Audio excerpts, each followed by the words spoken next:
Assalamualaikum and hi. Today my group will present the Pest of Paddy. This is our group members. This is the poster that made by our group. My name is Nur Shahira Umairah binti Zunawarin.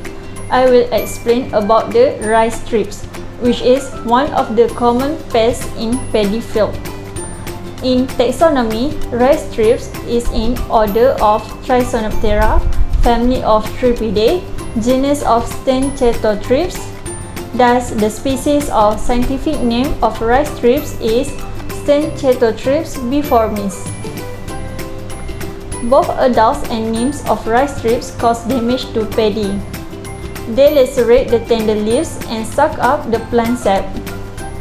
The typical damage and symptoms of rice thrips are terminal rolling and drying of leaves from tip to base. It also causes leaf discoloration, usually yellow or silvery streaks on the leaves of young seedlings. There are a few suitable control methods of rice thrips. First is cultural control practice. We can put a wet cloth on the seedlings to avoid the pest on it. Besides, do flooding to submerge the infested field for 2 days, which are proven is very effective against the rice thrips. Then, use resistant varieties of paddy. Second is biological control. Biological control agents like predatory thrips, coccinellid beetles, anthochorid bugs, and beetles will attack and kill rice thrips. Lastly, chemical control. By spraying pesticide that is toxic to the nymph or adult rice thrips.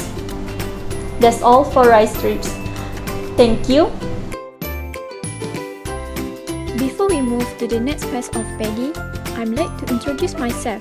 My name is Nurul Iswani binti Mustafa.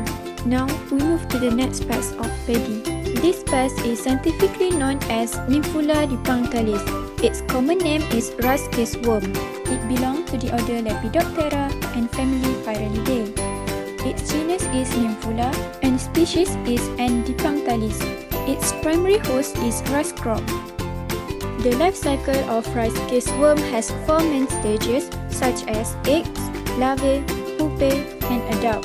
The life cycle stage of this pest that cause damage is larvae. They feed on paddy leaves. Eggs are laid on the leaves. They last for 2 to 6 days, while larvae period between 14 to 20 days. They are pupate themselves in case for 4 to 7 days. Adult period is 4 to 6 days. The total life cycle is completed within 19 to 37 days. The typical types of damage and symptoms that occur at the rice crop involves cutting of the leaves at the right angle, formation of tubular cases that serve as predator and carrier of the larvae from plant to plant. This picture shows the tubular cases floating on the water, thus serving as carrier of larvae from plant to plant. The upper leaf surface appear to be whitish papery and damaged leaf tissue appear leather-like. Rice caseworm can be culturally controlled by draining the stagnant water for at least 3 to 5 days, following proper crop rotation, maintaining adequate spacing, maintaining field sanitation, monitoring the field at least once a week, and use of alter-seedling reduce the duration of susceptible stage of the crop. The population of rice caseworm can also be biologically controlled by using snails for predation on eggs, using hydrophilic and diticid water beetles feed on larvae, using spiders, dragonflies, and birds to feed on adult. It can also be chemically controlled by foliar treatments of carbamate insecticides, using cypermethrin at 1 ml per liter of water and chlorpyrifos at 4 ml per liter of water. However, chemical control should only be used in severe cases or as a last resort. That's all from me. Now, we move to the next presenter. Hi, Assalamualaikum and Salam Sejahtera. My name is Nur Abrina binti Ahmad from SMDP4 and my metric number is BAAL19054946. We present about the Leptocoryza oraterius or earhead bug. Here is the taxonomy of Leptocoryza oraterius or earhead bug.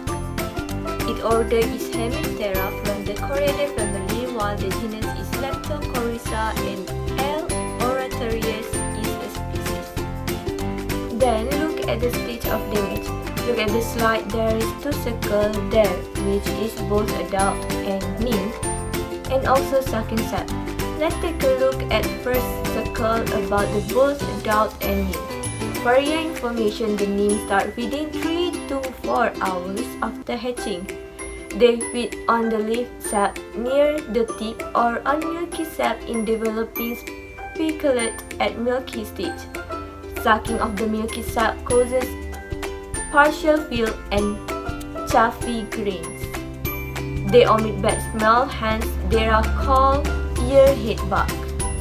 Serious infestation can reduce the yield by 50% and the straw gives off flavor that is unattractive to the cattle.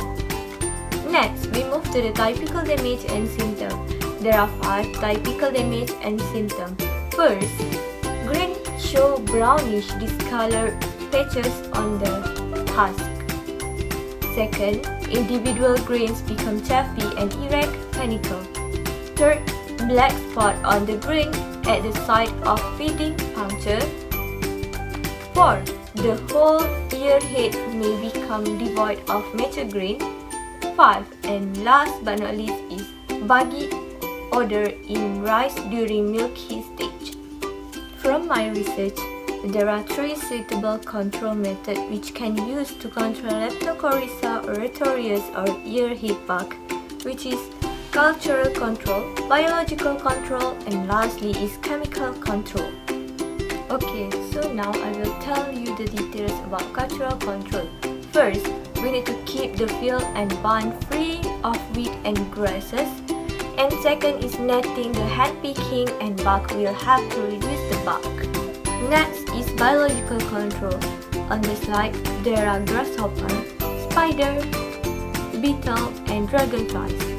The biological control agents small wasp parasitize the egg and the meadow grasshopper prey on them. Both the adults and nymphs are prey to spiders, beetles, and dragonflies.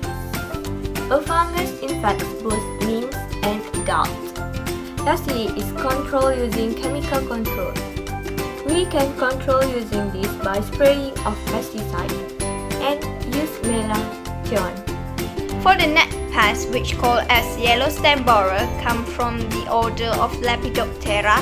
It can cause damage at the level of larvae and also adult stage, as Incertulas leave brown colored at mass near the leaf tip and tiny holes on both stem and tillers. Unexpectedly, this pest can also cause dead heart or drying of the central shoot. Our little pest can make the whole ground up plant's panicle becomes dry. At the end, we can easily pull the plants by hand. For control methods, we can use bird, dragonflies, and spiders as biological control. This kind of method does not cause any environmental pollution, which is good. As usual, it's better to use resistant varieties from the start. And don't forget to raise the water level of your paddy irrigation.